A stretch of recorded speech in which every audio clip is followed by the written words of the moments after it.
So we continue the page, the new Mishnah. So the Mishnah says that someone who kills this person was found dead between two cities. And let's say they found the person who killed before the egla, the goat was the neck was cut off. So what you do is, because it was already sanctioned for this purpose, it just dies itself out. No one can have any benefit. It just dies, and you wait till it dies. But let's say once the egla was already killed, what happens if you found the person who killed the person? So you bury it in its place. You don't do any of the further things. You bury it in its place, because the whole reason it was brought is for a suffix, because we don't know who killed them. It's not like you clearly know who killed them. So by doing the process, you already did the kapara, did his job, and you bury in this place. But what happens if the egla was already brought, and then they found a dead person? You killed the dead person. I'm sorry. Then they found the killer. You kill the killer. Now, what happens if one person says, I saw the killer, another person says he didn't see, or a woman says, I saw, and one woman says, I didn't see? They would still kill the thing, because it's a doubt. We're not sure what happened. They're contradicting each other. What happens if one person says, I saw, and two said, I didn't see? They would also, kill the egla rufa. What happens if two say we saw? One person says we didn't say, they wouldn't, because now you have two witnesses to establish that they saw the person, and therefore there's no doubt that someone caused it, and you don't go through the process of egla rufa. There's no more suffering. I think the Mishnah continues, when there were many murderers, the egla rufa was battled, because it's easy to find out who the murderer is. When Eliezer ben Ninai came, his name originally was China, the son of Prisha. But then they called him the son of the Rachsan, because he became a known murderer. And that was the symbol of the people in those days that became murderers. And when there were many people who were already having promiscuous relationships, no more did the water that they gave the Sotah wasn't anymore used. Yechim Zakai stopped them. Because it says that I will not come and clear the doubt if the woman was involved in any relations, if it's generally if the people are promiscuous. When Yosef and Yezer of trade, Yosef Yehuda Yerushalayim died, the Eshkolos. We're going to learn what Eshkolos means. Eshkolos means it can mean a cluster, but we'll learn what Eshkolos means. Became nullified. Yochanan ben Kohen Gadol, he is the one who stopped that you should not anymore say special prayer when you bring your meiser in the 4th and the 6th year and the 7th year. That you bring your special tithing, that you had done all the tithing. He said that you don't say it anymore. We'll see in the Gemara why. He also stopped the strikers and the awakeners. He also stopped it. We'll learn in the Gemara what it is. And until his days, on the Chol HaMoed, he used to hear noise of banging of different work done in Yerushalayim, but at his days he stopped it. And also in his days, you don't have to ask anymore if something is demai. Demai means if it's a doubt if the meisers were taken, because he made a decree that everyone has to take. If you buy from the simple person, you have to take meiser. You have to give meiser the tithe.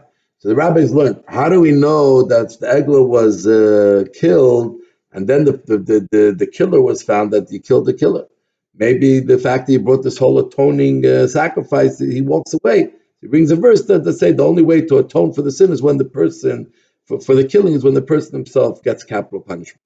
Now, if one witness says, I saw, and then one says he didn't see, they would bring egla rufa.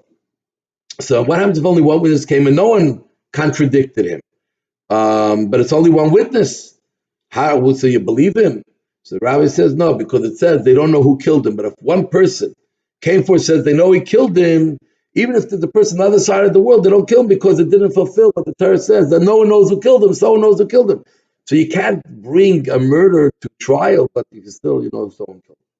Rabbi Kiva says, how do we know as well that Sanhedrin that saw someone that killed someone else, but they don't know who it is, that they wouldn't make egla rufa? Because it says that they didn't see, but they saw.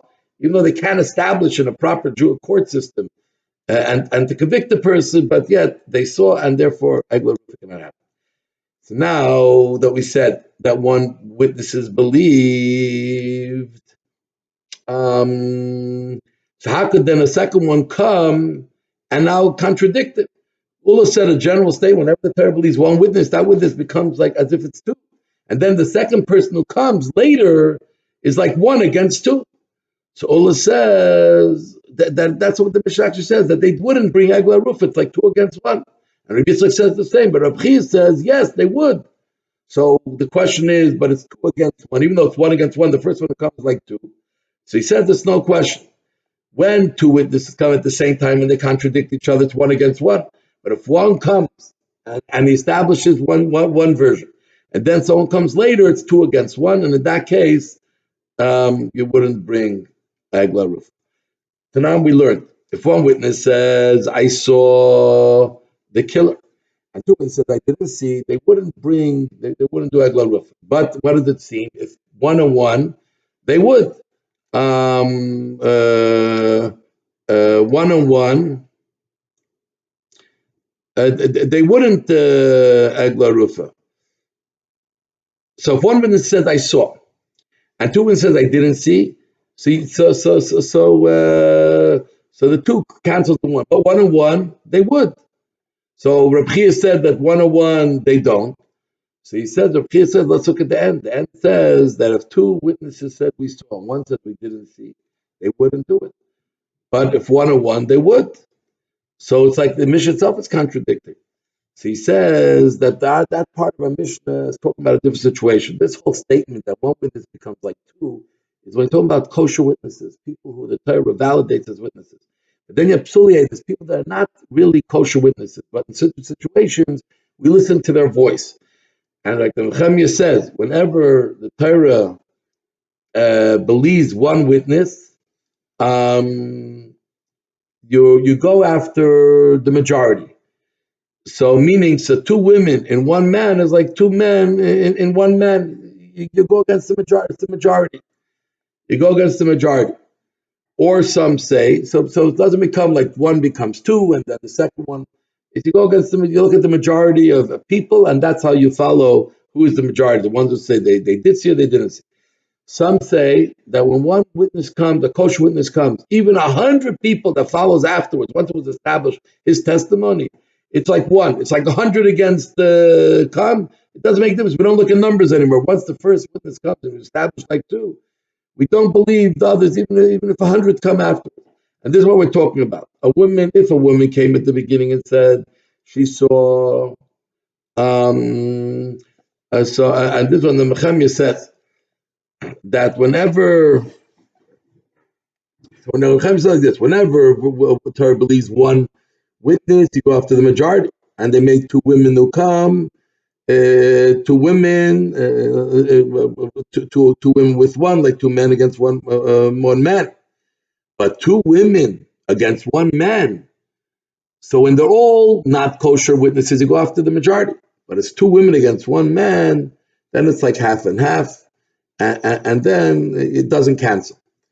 So now the Gemara says, so why does the Mishnah have to bring down two cases of situation of psuliyadas, where one we see that they do still bring the calf, one we see we don't bring the calf. Why don't we bring this one case? We'll know the law. So he says, we would think that when do we go after the majority?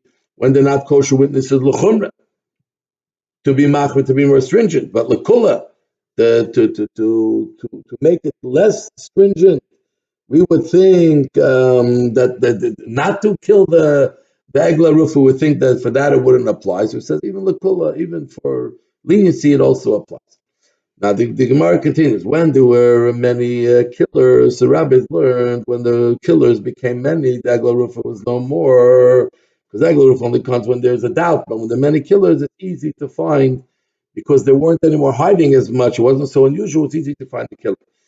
Now the same thing we said when there were many people who were promiscuous. The rabbis learned. It says that for the waters to test a woman by a Sotah, he has to be free from sin, her husband.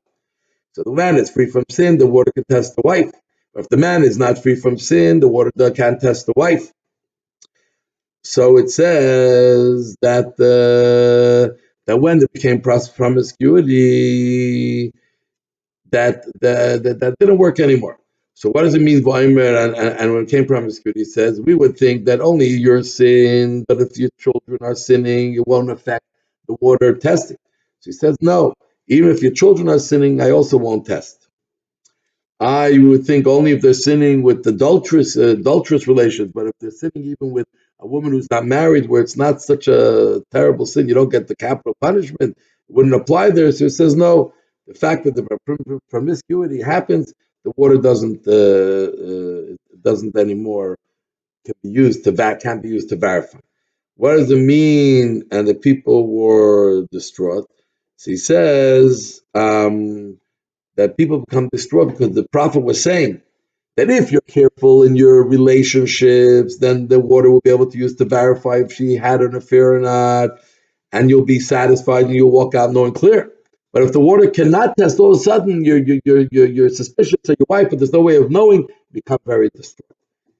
Now, when it says the people of benefit, when people started to feel that they wanted to benefit the judges, and another wanted to benefit all the time from their sitting as judges.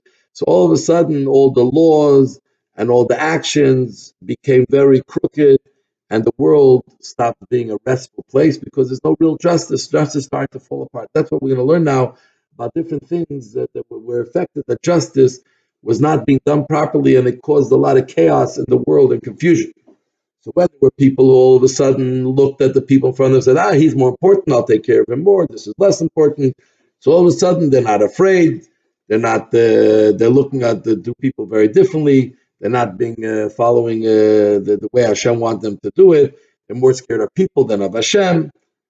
When there were people who also started to lead the judges into trying to help argue someone's arguments, maybe it was the first idea of lawyers, which messes up many situations. All of a sudden, Hashem get upset, and the Shechina left because Hashem says that the Shechina is with the judges. When the judges are not doing their job properly, then the Shechina, the rest of Hashem's presence is not there anymore.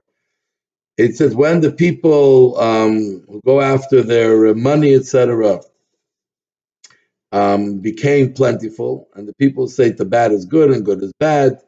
So this is when Hoi Hoi came to the world, terrible things came to the world, total chaos and confusion. When the people who became very arrogant, they were called Mershcherek, they spit very long, like they were held themselves very high. So all of a sudden, there were many people who were arrogant, egotistical, and there were very few students. And the Torah is constantly looking for students because these people who are arrogant, there's no place for them to really in the world of Torah. And the Gemara says that when there were many people who were arrogant, all of a sudden the Jewish girls started to get married to these people because they only looked at, superficially. The Gemara says, don't we say that even an arrogant person, even their family cannot take them? So he says it's true. At the beginning, they're attracted to people who are arrogant, egotistical. But then once they live with them, they become very undignified and they're disgusted with them. When there were people who were when they had people who were doing the business for them and they were relying on people to make them money, so all of a sudden the idea of bribery and bending the judgment started to come on, and all the good stopped happening. When all of a sudden the people started to receive good favors from other people, then all of a sudden everyone did whatever they wanted. They raised up the people who were downgraded, and the people who were right and the justice was with them, they downgraded them, and the kingship started to fall apart. I mean, there was no more anymore the real elements to make a society run properly. When there were enough people that all of a sudden had bad eye, they didn't want to give charity and help other people. So people that their hearts were closed. So all of a sudden they stopped lending people money, and they transgressed what the Torah says. You have to make sure you're always there to lend money to people who need it. When there were women who started to dress very fancy and nice and make themselves look beautiful, etc., with long necks, all the ways that they surprised, all of a sudden the water stopped working because it became very promiscuous. When there were many people started just accepting gifts, they started living shorter. As it says, whoever hates getting a gift will live long.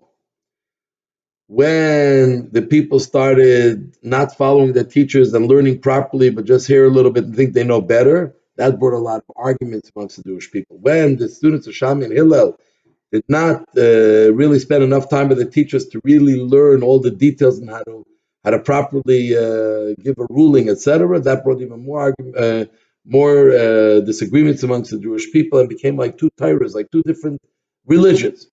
When the people started to receive charity from the non-Jews, all of a sudden the Jews were on bottom and the Goyim on top. The Jews were in the back and the Goyim in the front. It was a bad day for the Jews.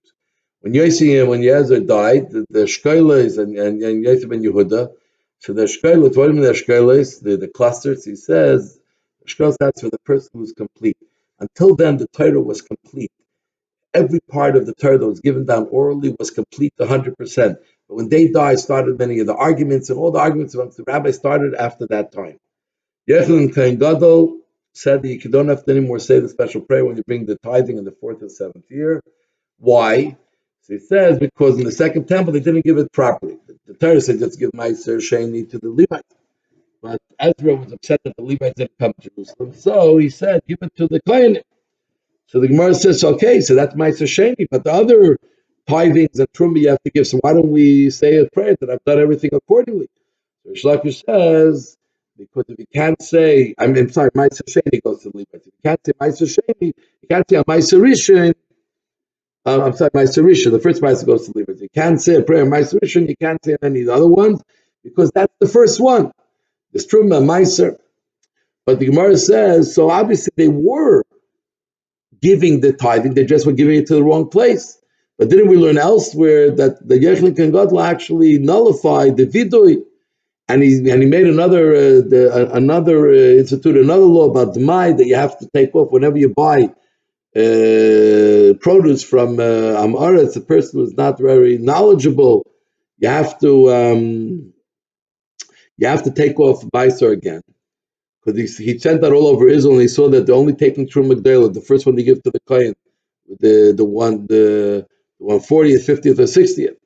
And because there the Torah says that you get death from heaven if you don't do it. But Ma'aser Rishon or Ma'aser Sheni, for the poor people, the Levites, some gave, some didn't give. So he said, listen, children, just like Truma Gdela has a death penalty to it from heaven, so to Trumas Ma'aser Tevel also, because of the Ma'aser Rishon, you have to give from some of it to the Kohen, what goes to Levi, some goes to Kohen, and Ma'aser Sheni, and the other Ma'aser, you have to take the Tevel when it gets mixed up, Ma'asers together, and you don't take off the right tithing, even if the Ma'aser Sheni, it also has so he said everything you have to be careful. So why did he make a new decree? That whoever buys from Amar to a simple person who's not knowledgeable, he has to set aside Ma'aser Rishon and Ma'aser Sheni. Ma'aser Rishon, he gives the some of it to the Kohen, and Ma'aser Sheni, he takes it to Jerusalem, but he doesn't give the rest of the Ma'aser Rishon to the Levites, but he just puts aside some money against it and he can eat it. So the Gemara answers that he made two laws. One is that you no more say any vidui, you no more say any of the prayer. The second thing is that they have to give the Mai as well. This finishes this page.